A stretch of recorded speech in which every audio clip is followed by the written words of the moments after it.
So, hey everyone, welcome to the Follower of One Vision Cast. I'm Mike Henry. So, this is our last Vision Cast before Christmas and our next to last Vision Cast of 2025.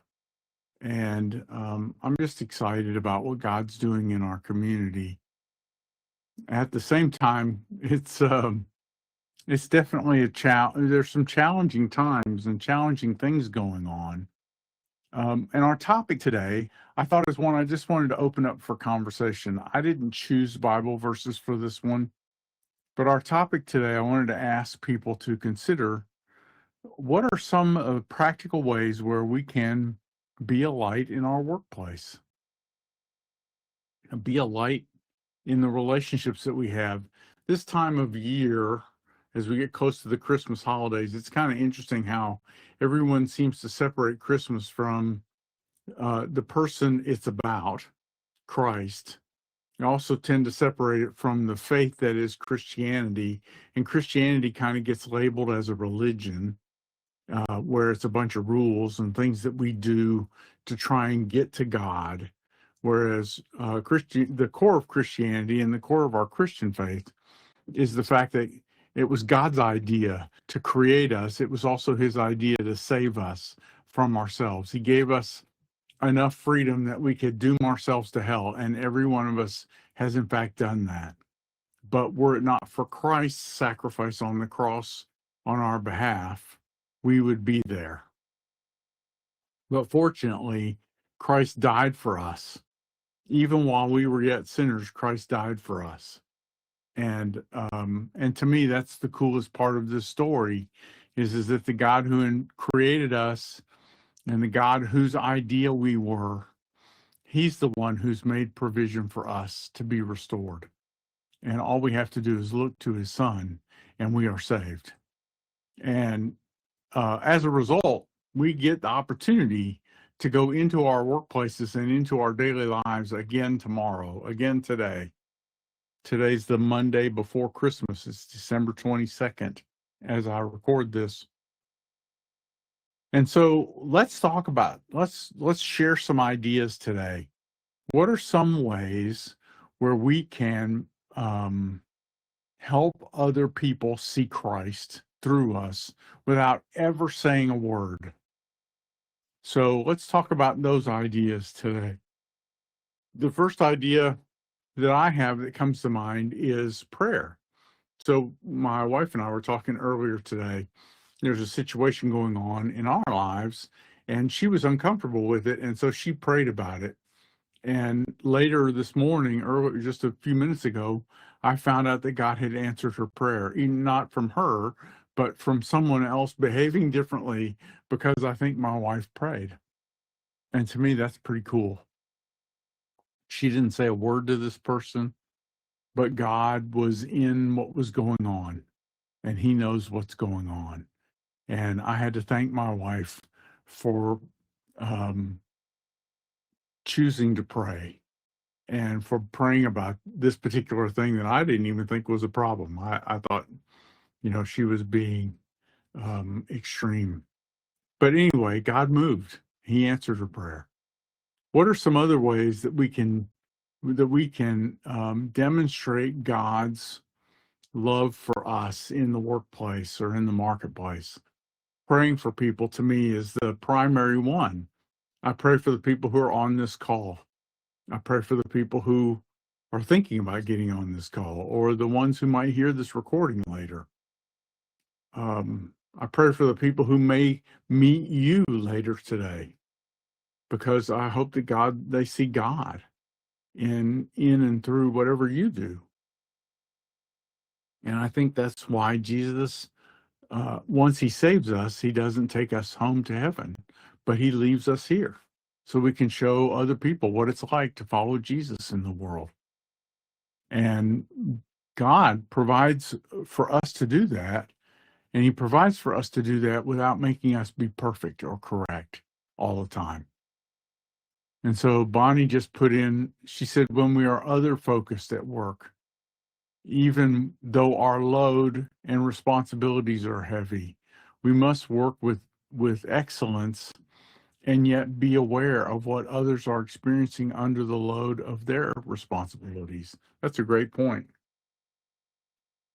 We have, um, I think one of the coolest things that God does is he gives us empathy towards other people, and he helps us to be aware of what they're experiencing, and to helps us. He also helps us to respond in a way that is a blessing to them.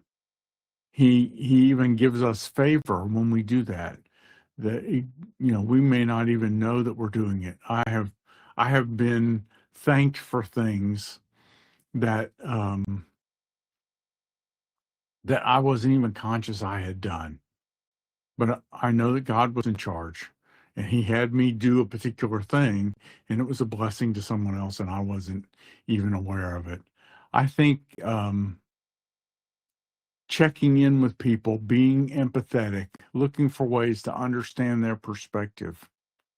Bonnie goes on to say we can do this simply by smiling, being calm and gracious, by saying, "Are you doing all right?" Noticing others and caring for them with the heart of Christ. I think being aware of other people and asking God to show us how we can be a blessing to other people, and he steps in. He's looking to bless people. Every person that we meet is someone that Jesus is actively working to draw closer to him. Jesus is actively working in every one of our lives to draw us closer to him. It doesn't matter where we are, how far away we are from him. Jesus is actively working to get us closer to him. And so all we have to do is pay attention to the people around us with that goal in mind, because we know that that's what Jesus is trying to do. We know that's what the Holy Spirit is busy doing. We know God the Father is actively working to be a blessing to other people so that they might know Christ and trust him. And to me, that's a great opportunity that we get to be a part of what God is doing in the lives of other people, just simply because we're in their vicinity.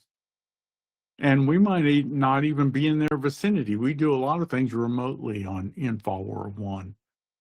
Sohail Sadiq just joined this call, and he was on a call. He and I and Chris were on a call earlier today. Sohail's in Pakistan.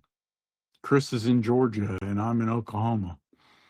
Bonnie Mock is also on here from Phoenix, Arizona. We have many corners of the globe represented because the technology gives us the ability to do that. And we're in a position to be able to pray for one another and do things for other people just simply because we're aware of them. Like Bonnie said, just being aware. We can do this simply by smiling, being calm and gracious, by saying, "Are you doing all right?" By noticing others and caring with the heart of Christ. What are other ways that we can be a blessing to the people around us? One of the ideas that I've been brought up toward today is being patient. I'm not a very patient person. And so whenever I'm being patient, it's typically for someone else. It's not for me. I would just as soon everything happened as quickly as I wanted it to, or faster. But there are times when Jesus calls me to have to be patient. And I want to be a better person at being patient. I want to be able to be patient easier. I want it to require less effort and less drama on my part. What are some other ways that you can think of that would be a blessing to the people and show them that we're Christ followers? We want to be an active blessing to people. We'd like to do that without talking. Let's be the people who can help other people see Christ by the way we live. What are some other ideas for ways we might do that? I see Robert Hunt has joined us. He'll have some ideas. What are some great ideas for ways that we can be a blessing to others? For me, buying a gift or saying thank you, going out of my way to say thank you sometimes. I don't do that very well either. I feel like I do all the Christian things poorly, and I want to do a better job, but I don't always do that. What are some other ideas for ways that we can be a blessing to people, to be a light in the workplace? I do you catch yourself remembering that our job is to help Jesus draw other people to himself? I want to do that. I want to be someone who remembers that regularly. That our goal is to not only move closer to Christ, but to invite other people to do that as well. Jesus is actively working in the lives of every person we know. And as a result, we want to cooperate with him in that. There are people that I know that are um, uh, that I don't mesh with well. I would say they are difficult, but they might say that I am difficult. And so these people that I don't mesh with well, how can I be a blessing to them? How can I love them? One of those ways is being patient, being humble enough to search for their perspective on a particular issue, trying to understand their perspective, trying to appreciate their perspective, and even understand it. I think sometimes that's a challenge. I want to force everybody into my understanding of a circumstance. Um, One of the other ways I thought of to be a blessing to others at work was to just ask people they have different part of the workflow. Ask them how I can make their job easier. Is there something that I could do? Could I do my job differently in such a way that would make your job easier? Bonnie said she had a leader that was ready to go home and saw that that Bonnie had a lot to do as a manager of a department during the holiday season, which, man, that's what we're in. And this particular manager stopped and helped her instead of hurrying home. It made Bonnie respect that person more and helped her see what a great leader can be. I think that's, being patient, helping out, chipping in, considering others more important than ourselves, as it says in Philippians chapter 2, verse 3 and 4. Not merely looking out for our own personal interests, but also for the interests of others. Um, that's a great reminder and a great verse. I'm always tend to consider myself and my own activities and my own goals as the most important things in the world. Um, and I think that's a great story, Bonnie, that you've included about being patient for others, making time for other people, being willing to be interrupted. Jesus, in the story where he was going to heal Jairus's daughter, and they thought he was hurrying, trying to get him to hurry because they were afraid she was going to die, and yet a woman came up and touched Jesus, and she was healed. And then Jesus stopped the whole procession, stopped everything that was going on to find the lady that had just been healed, and to talk to her. And I was thinking, a friend of mine and I were actually talking about this passage last week. And if you know where this passage is in the Gospels, put it in the chat, because I don't remember where it was. But we were thinking about how upset we would have been if we were Jairus. Hey, Jesus, my daughter's over here and she's dying. And in fact, she was dead when they got there. She was dead. It was already too late, air quotes. And I was just thinking about how I would have felt, how miserable and how frustrated and angry and lost I would have been had that been my daughter. Thanks, Chris. Mark 5:21-43, or Matthew 9:18-26, or Luke 8:40-56. So it's talked about in the three synoptic gospels. It's very challenging to wait, and yet there's so many things that God does that all require time. And time is never eliminated as a factor. There are times when Jesus says speed things up or allows them to happen quickly, but time is almost always a factor.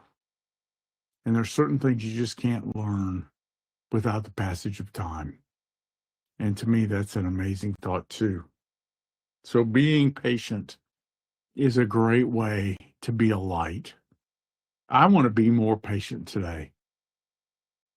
I notice that it's 20 minutes after the hour. We're going to wrap up this conversation. I want to encourage each of us. Let's be light in our workplaces today and in our families. Let's be the light that Christ put in us, because we only get one ride on this planet. We have one life. Let's live it well. And living it well is laying up treasure in heaven where moth and rust don't destroy and where thieves don't break in and steal. And we lay up that treasure in heaven by living according to the guidance and direction and the word of Christ. When we live according to his guidance and direction and his word, when we listen to and obey his spirit, when we do what he says in the world, then we're told that we will not lose our reward, but we're given an opportunity to lay up treasure in heaven. We're given an opportunity to send things ahead. People will be in heaven, and we will get to celebrate what God has done in and through us for eternity. Bonnie, thank you. Have a glorious Christmas yourself. And I pray that everyone listening to this podcast or listening to this recording or doing anything with our community, I pray that you are blessed and that God uses you in the lives of the people that you interact with every day. What we do because we follow Jesus matters forever. And to me, that's an exciting idea. I don't want to screw that up.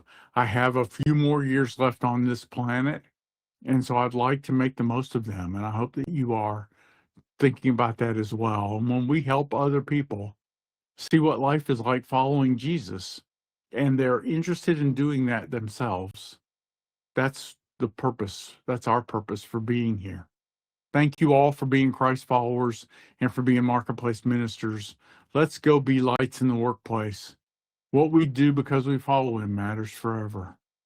Have a Merry Christmas. I pray that you all have a great time with your family. If you have prayer requests, leave them in the community for the prayer team, or you can respond to me. You can reply to me or to anyone on the prayer team, or put a post in the prayer team space in our community so that we can pray for you. God is good and he's in charge, and we're doing what he says. And so thank you all for being a part of this with me. I'm grateful for you. Have a great holiday. Have a great Christmas.